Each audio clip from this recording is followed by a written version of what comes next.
สวัสดีครับวันนี้มาพบกับผมเลยนะครับแต่วันนี้ไม่ใช่เชฟปี๊บแล้วนะวันนี้เป็นนักเดินทางครับวันนี้เราจะพาไปเที่ยวที่ AMC นะครับเป็นโรงหนังที่ชื่อดังของอเมริกาอีกที่นึงนะครับการเดินทางครับผมไม่ต้องเดินทางนะครับจากสถานีนี้นะครับที่เห็นอยู่ก็คือ Community College นะครับไปที่ Assembly นะครับก็คือประมาณ2 station หรือว่าถ้าเวลาเราขึ้นสายสีส้มเนี่ยก็คือไปทางที่เขาเขียนว่า Oak Grove นะครับอย่าไปทาง Forest View นะครับซึ่งถ้าไปทาง Forest View เนี่ยก็คือวิ่งตรงทางใต้ของด้านจะไปทางหนึ่งนะครับก็คือเทียบเท่ากับว่าถ้าอยู่ที่เมืองไทยเนี่ยก็ต้องเลือกระหว่างจะไปอ่อนนุชหรือจะไปจตุจักรใช่ไหมคือถ้าอันเนี้ยก็เทียบเท่าว่าเราจะไปจตุจักรครับคือวิ่งขึ้นไปทางเหนือนิดนึงนะฮะใช้เวลาประมาณ7 นาทีครับตอนนี้เดี๋ยวรอรถไฟก่อนนะครับซึ่งเราจะเห็นได้ว่ามีป้ายเขาจะมีป้ายบอกว่าอีกกี่นาทีรถไฟจะมาถึงนะครับ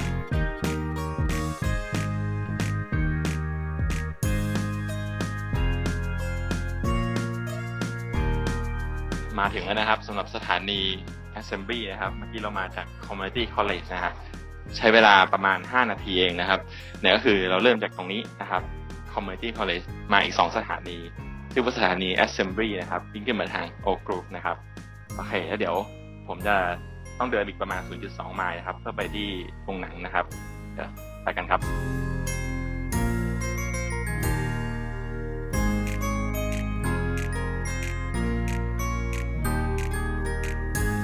แล้วเราก็มาถึงแล้วนะครับสำหรับโรงหนัง AMC นะครับตอนนี้เราอยู่ที่ถนนอาร์ติซานนะครับอาร์ติซานโรดแล้วก็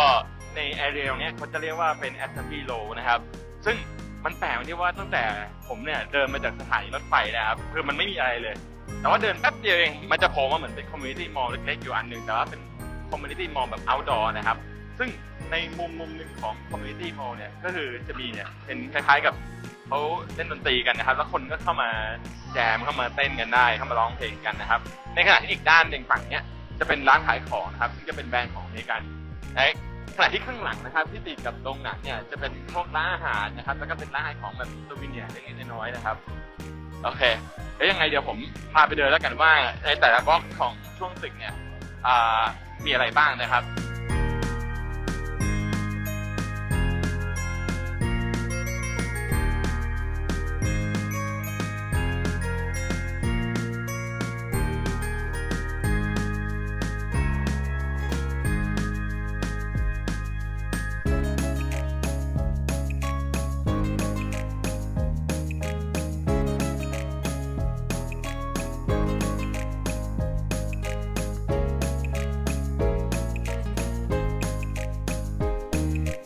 จากไปเดินชมเมืองกันมาเท่าที่ผมดูเนี่ยจริงๆแล้วมันค่อนข้างจะเป็นวินเทจเล็กๆนะฮะแต่ว่า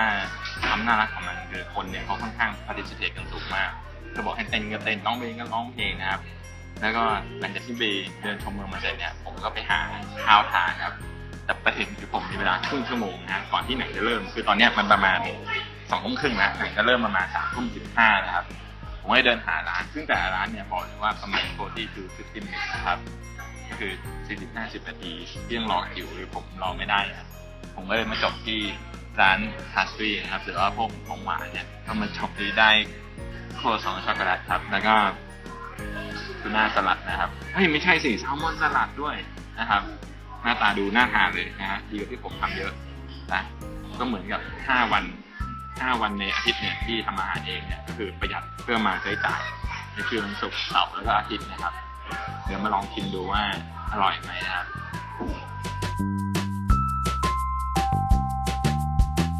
ได้เวลาแล้วครับตอนแรกบอกไว้ว่า3 ทุ่ม 15เมื่อกี้เข้าไปจองตั๋วครับเต็มไม่มีที่นั่งคือจริงๆไม่เต็มหรอกแต่ว่าต้องนั่งแยกกันหมดนะมากัน4 คนคือหนังมันออกมานานมากแล้วก็งงเหมือนกันว่าทำไมมันเต็มSuicide Squad นะครับ Is this the real life? Let me have you, Donald, please. Let me have you, my neck. Is this just fantasy? Come on! Caught in a landslide. No escape from reality. I want to assemble a task force of the most dangerous people on the planet. They're bad guys. Worst of the worst. Too late. Open the gate. My time is come. Send shivers down my spine. Was this cheerleading trials? All the time. Hi, boys. Goodbye, everybody. Deadshot. Guy shoots people. He's a crocodile and he eats people. Burns people. You're possessed by a witch and she's just crazy. What was that? I should kill everyone and escape? Sorry. It's the voices. I'm kidding. That's not what they really said. This is the deal. You're going somewhere very bad Whoa! to do something that'll get you killed. Let's go save the world. I can't wait to show you my toys. Let's do something fun.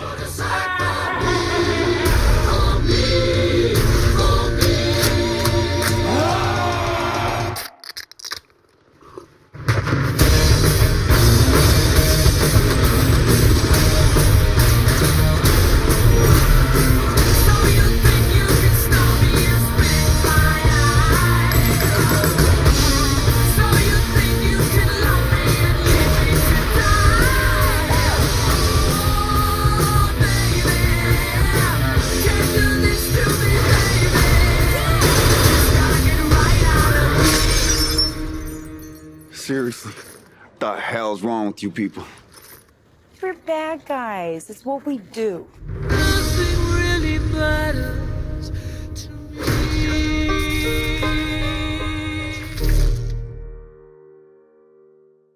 อันนั้น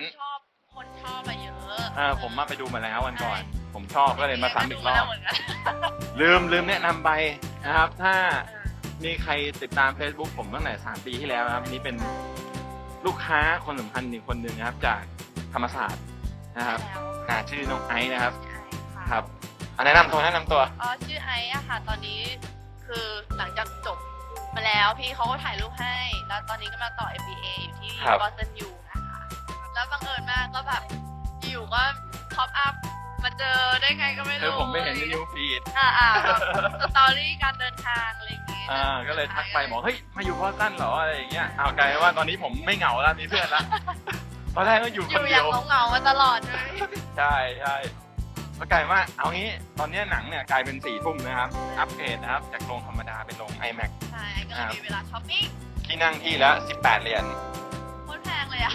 ประหยัดมาทั้งอาทิตย์มาเจอวันนี้วันเดียวเหมือนได้นั่งโอเปร่าอยู่ที่เมืองไทยอะคนเดียวอะโอเคได้งั้นเดี๋ยวเก็บของแล้วก็ไปดูหนังกันละโอเคครับยังไงขอบคุณมากนะครับบ๊ายบายครับ